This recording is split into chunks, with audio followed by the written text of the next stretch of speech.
Hello everyone, welcome to texture math.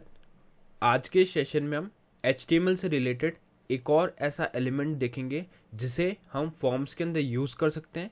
और इससे पहले वाले सेशन में भी हमने उसका इंट्रो देखा था। तो फिर इस पर्टिकुलर सेशन में हम क्या डिस्कस करेंगे कि कैसे उस पर कुछ और ऐसे एट्रीब्यूट्स हम अप्लाई कर सकते हैं जिनके थ्रू हम उसके नंबर ऑफ रोज और नंबर ऑफ कॉलम्स को लिमिट कर सकें। अब लिमिट करने की नीड क्या होती है? कई बार ऐसा रिक्वायरमेंट होता है कि हमें एक पर्टिकुलर नंबर ऑफ रोज और पर्टिकुलर नंबर ऑफ कॉलम ही चाहिए हो किसी टेक्स्ट एरिया के लिए। तो उस तरह के सिचुएशन में कैसे हम अपने एलिमेंट को मॉडिफाई करते हैं, वो सारी चीज़ें हम इस पर्टिकुलर सेशन में डिस्कस करेंगे। ठीक है, बट सेशन शुरू करने से पहले जस्ट मेरा एक रिकमेंडेशन है कि अगर अभी तक आप लोगों ने पहले वाले सेशंस वॉच नहीं किए हैं तो आप पहले उनको वॉच कर सकते हो, क्योंकि ये जो पूरी प्लेलिस्ट है एक प्रॉपर सीक्वेंस और सिंक में है ना। तो अगर आप उसको सीक्वेंशियली फॉलो करोगे तो आपके लिए और भी ज़्यादा इजी रहेगा किसी भी ऑनगोइंग टॉपिक को समझना।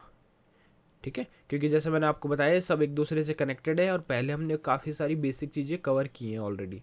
तो ये जो सेशन है वो उसी के कंटिन्यूएशन में। हमने लास्ट टाइम पे ये देखा था कि कैसे हम टेक्स्ट एरिया बनाते हैं, टेक्स्ट एरिया में प्लेस होल्डर कैसे अप्लाई होता है, उसकी डिफ़ॉल्ट वैल्यू कैसे सेट होती है।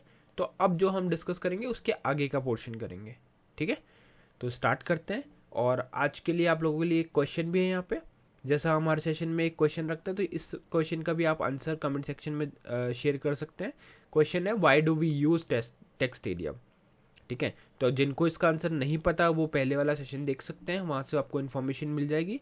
और जिन्हें आंसर पता है तो वो प्लीज़ अपना आंसर शेयर करें कमेंट सेक्शन में, जिससे बाकी लोगों को भी हेल्प हो इस चीज़ को समझने में।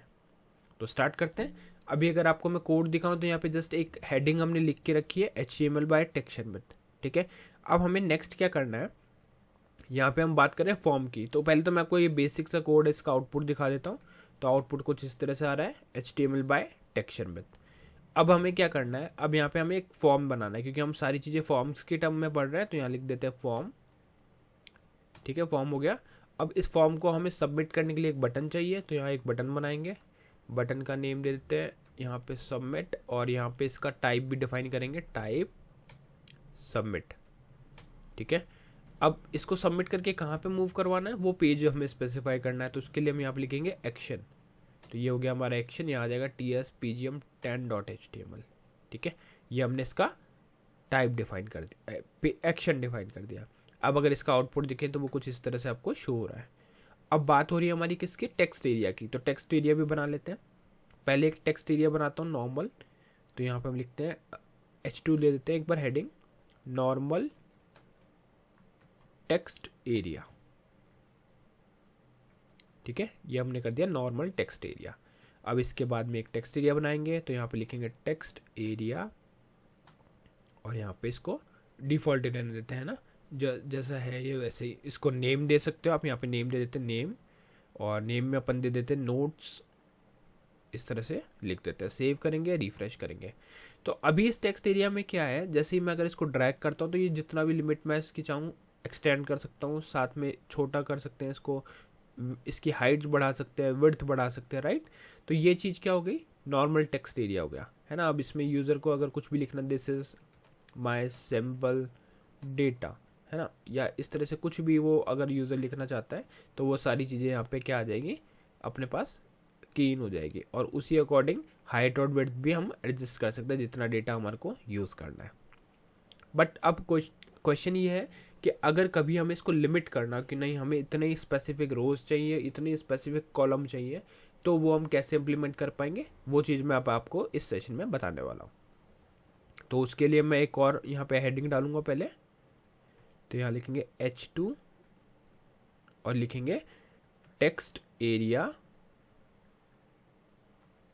Area with rows and column attribute. ठीक है, इसको शॉर्ट में अभी चेंज कर देंगे, पहले टेक्स्ट एरिया बना देते हैं। यहाँ लिख देते हैं टेक्स्ट एरिया, और टेक्स्ट एरिया के यहाँ पे भी इसको नेम दे देते हैं, नेम देंगे हम नोट्स। ठीक है, और यहाँ पे अब लिखेंगे रोज़। तो जैसे ही मैंने रोज़ लिखा तो अब मुझे वैल्यू क्या स्पेसिफाई करनी कि कितनी रोज़ मुझे इसमें चाहिए। फॉर एग्जांपल मुझे 20 रोज़ चाहिए, तो मैं यहाँ कर दूंगा 20।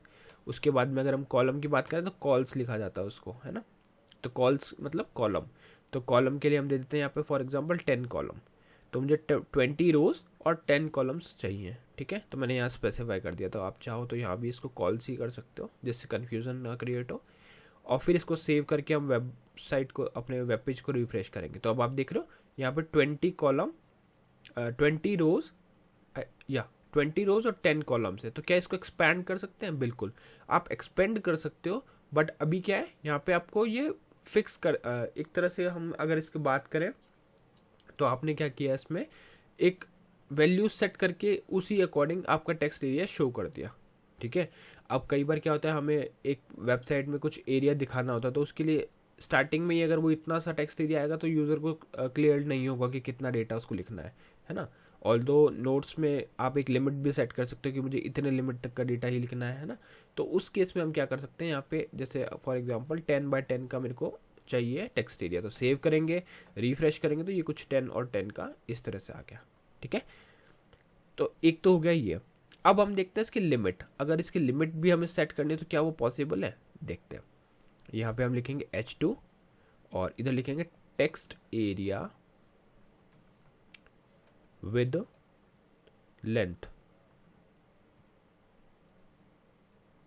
ठीक है। इसको चेंज कर देंगे बाद में, और यहाँ पे हम करते हैं एक और टेक्स्ट एरिया ऐड। तो यहाँ लिखा मैंने टेक्स्ट एरिया, ठीक है। इसका नेम दे देते हैं, नेम में आ जाएगा फिर से नोट्स, ठीक है, नोट्स आ गया। और इसके बाद में हम इसमें क्या अप्लाई करने वाले हैं, इसका सर्च करके देखेंगे लेंथ नेम से कुछ आ रहा है क्या, यहाँ पे लेंथ नेम से इसमें कुछ शो नहीं हो रहा हमें। तो अब हमें क्या लिखना पड़ेगा, यहाँ पे लिखना पड़ेगा मैक्स लेंथ, ठीक है। मैक्स लेंथ आ गया। मैक्स लेंथ में मैंने फॉर एग्जांपल दिया मैंने 100, ठीक है, 100 देते हैं और इसको करते हैं सेव। यहाँ पे भी आप लिख सकते हो text with max length attribute, तो यहाँ आ गया एट्रीब्यूट, ठीक है। इसको करेंगे सेव और अपने वेब ब्राउजर को रिफ्रेश। तो अब इस केस में क्या हो गया, क्या मैं इसको एक्सपेंड कर सकता हूँ? एक्सपेंड कर सकते हो, बट आपकी जो मैक्सिमम लेंथ कितनी है वो है 100। अच्छा, तो 100 है, तो उस अकॉर्डिंग अगर जैसे हम इस डेटा को ऐसे रेंडमली लिखते हैं, ठीक है, तो मैंने ये डेटा लिखा, यहाँ पे आके ये डेटा रुक गया है ना, इसके बाद मैं टाइप नहीं कर पा रहा। रीज़न, क्योंकि मैंने यहाँ पे 100 कैरेक्टर्स का ही लेंथ सेट किया हुआ है। तो उसने 100 कैरेक्टर्स के बाद में मुझे लिखने के लिए डिसेबल कर दिया, मतलब अब मैं इस पर आगे और नहीं लिख सकता, ठीक है।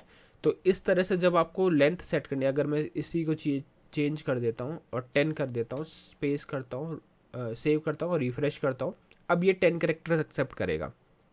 देख लेते हैं, 1 2 3 4 5 6 7 8 9 और ये 10 के लिए मैंने लिख दिया 0। इसके बाद में अगर कुछ भी टाइप कर रहा हूँ तो वो अलाउ नहीं है, ठीक है। तो इससे ये चीज़ क्लियर हो गई कि जब भी हमें टेक्स्ट एरिया में लेंथ को सेट करना हो तो उस केस में हम कौन सा एट्रीब्यूट यूज़ करते हैं, मैक्स लेंथ का, ठीक है। तो इस वाले एग्जांपल में, इस सेशन में हमने 3 मेन चीज़ें सीखी कि कैसे हम एक नॉर्मल टेक्स्ट एरिया बनाते हैं, जो हमने लास्ट टाइम भी देखा था, है ना। फिर हमने देखा कि टेक्स्ट एरिया के अंदर अगर हमें जैसे यूआई के, हम जब बात करते हैं हमारे को डिज़ाइन प्रॉपर शो करना हो स्क्रीन पे और हमारे को स्पेसिफिक रोज और कॉलम शो करने हो, तो उस केस में हम कैसे ये चीज़ यूज़ करते हैं। उसके लिए हमें क्या करना पड़ता है, हमें उसका स्पेसिफिक रोज और कॉलम सेट करना होता है, ठीक है। और नेक्स्ट हमने देखा कि ठीक है, हमने रोज और कॉलम सेट कर दिया, बट उसके बाद में हमें उस पर एक लिमिट भी देनी है कि इतनी ही उसकी लेंथ होनी चाहिए। यूज़र ऐसे अगर हम टेक्स्ट एरिया दे देंगे तो यूज़र बहुत कुछ उसमें अननेसेसरी भी की इन कर सकता है, राइट। तो उस चीज़ को सेव करने के लिए हम क्या करेंगे, एक लेंथ ही सेट कर देंगे कि मैक्सिमम इतनी लेंथ होनी चाहिए। चाहे आप एड्रेस फील्ड बना रहे हो, चाहे आप नोट्स फील्ड बना रहे हो, तो ये चीज़ें आप वहाँ पे स्पेसिफाई कर सकते हो कि मुझे सिर्फ इतनी ही वैल्यू वहाँ पे यूज़ करनी है, ठीक है। तो आई होप आज का ये पूरा सेशन आपको क्लियर हुआ होगा कि कैसे हम टेक्स्ट एरिया के साथ में इन एट्रीब्यूट्स का यूज़ करते हैं। नेक्स्ट सेशन में हम इससे रिलेटेड और भी टॉपिक डिस्कस करेंगे, बट उससे पहले आप लोग प्लीज़ इस क्वेश्चन का आंसर ज़रूर शेयर करें कमेंट सेक्शन में। ये सिर्फ आपको हेल्पफुल नहीं रहेगा, बट उन लोगों को भी रहेगा जिनको इसका आंसर नहीं पता, और जो लोग कंसिस्टेंटली करेक्ट आंसर शेयर करेंगे उनको हम स्पॉटलाइट भी करने वाले हैं अपकमिंग सेशंस में, ओके। तो आज के लिए इतना ही था, नेक्स्ट सेशन में बाकी टॉपिक डिस्कस करेंगे। So thank you for watching tech share myth.